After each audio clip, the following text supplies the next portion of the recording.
తెలంగాణ రాజకీయాల్లో గత కొంతకాలంగా బీఆర్ఎస్ ఎమ్మెల్సీ కల్వకుంట్ల కవిత తీరు సంచలనంగా మారుతోంది. త్వరలో ఆమె సొంత పార్టీ పెట్టబోతుందనే ప్రచారం జోరందుకున్న వేళ కవిత మరోసారి సంచలన వ్యాఖ్యలు చేశారు. నాపై కొందరు పనిగట్టుకుని మరీ దుష్ప్రచారం చేస్తున్నారని, నా మీద కుట్రలు ఎవరు చేస్తున్నారో నాకు తెలుసు, సమయం వచ్చినప్పుడు అన్నీ బయటకు వస్తాయని హాట్ కామెంట్స్ చేశారు. సోమవారం తెలంగాణ భవన్లో మీడియాతో మాట్లాడారు. అనంతరం మీడియాతో చిట్చాట్ నిర్వహించిన కవిత, నేను పార్టీ బలోపేతం కోసమే పనిచేస్తున్నానని స్పష్టం చేశారు. 47 నియోజకవర్గాలలో పర్యటనలో వచ్చిన అభిప్రాయాలను చెప్తున్నానని, ఉన్న పరిస్థితుల ఆధారంగానే సామాజిక తెలంగాణ అంశాన్ని ప్రస్తావించానన్నారు.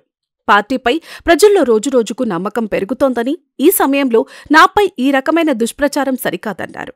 నేను 6 నెలలు జైల్లో ఉన్నది సరిపోదా, ఇంకా నన్ను కష్టపెడతారా అని కవిత ఆవేదన వ్యక్తం చేశారు. నన్ను రెచ్చగొడితే ఇంకా గట్టిగా స్పందిస్తానని ఘాటుగా రియాక్ట్ అయ్యారు. నాపై జరుగుతున్న దుష్ప్రచారం విషయంలో పార్టీ స్పందిస్తుందనుకుంటున్నానని చెప్పారు. కాగా ఇటీవల జరిగిన అంతర్జాతీయ కార్మిక దినోత్సవం సందర్భంగా హైదరాబాదులో ఏర్పాటు చేసిన మేడే కార్యక్రమంలో కవిత మాట్లాడుతూ, భౌగోళిక తెలంగాణ తెచ్చుకున్నప్పటికీ సామాజిక తెలంగాణ సాధించలేకపోయామని ఆవేదన వ్యక్తం చేశారు. ఈ వ్యాఖ్యలు రాజకీయంగా బీఆర్ఎస్పై విమర్శలకు కారణమయ్యాయి. ఈ రాష్ట్రంలో గత 10 ఏళ్లు అధికారంలో ఉన్నది బీఆర్ఎస్సేనని ప్రత్యర్థులు విమర్శలు గుప్పించారు.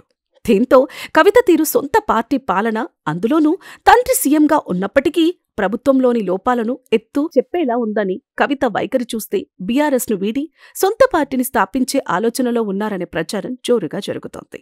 ఈ క్రమంలో తనపైన జరుగుతున్న ప్రచారంపై కవిత తాజాగా పై విధంగా స్పందించారు. తాజాగా చిట్చాట్లో కవిత మాట్లాడుతూ, తనను రెచ్చగొట్టవద్దని, కాదని అలా చేస్తే తాను మరింత గట్టిగా స్పందిస్తానని చెప్పడం వెనుక బీఆర్ఎస్లో ఏం జరుగుతోందనే చర్చ ఇప్పుడు ఉత్కంఠ రేపుతోంది. నిజానికి గత కొంతకాలంగా కేసీఆర్ కుటుంబంలో విభేదాలు ఉన్నాయనే ప్రచారం గుప్పుమంటోంది. కేటీఆర్, హరీష్ రావు, కవిత, సంతోష్ రావు మధ్య పోరపచ్చాలు వచ్చాయని గత నెల 27న వరంగల్ జిల్లా ఎల్కతుర్తిలో నిర్వహించిన బీఆర్ఎస్ రజతోత్సవ సభకు ముందే అవి మరింత తీవ్రం కావటంతో వీరి మధ్య అంతర్గత పోరు మొదలైందనే ప్రచారం రాజకీయ వర్గాలలో, సామాజిక మాధ్యమాలలో ప్రచారం వినిపిస్తోంది. ఈ క్రమంలోనే కవిత సొంత పార్టీ ఇబ్బంది పడేలా వ్యాఖ్యలు చేశారనే టాక్ వినిపిస్తోంది. ఈ క్రమంలో తాజాగా తనను రెచ్చగొట్టొద్దని కవిత చేసిన వ్యాఖ్యలు ఎవరిని ఉద్దేశించి అనేది సస్పెన్స్ గా మారింది.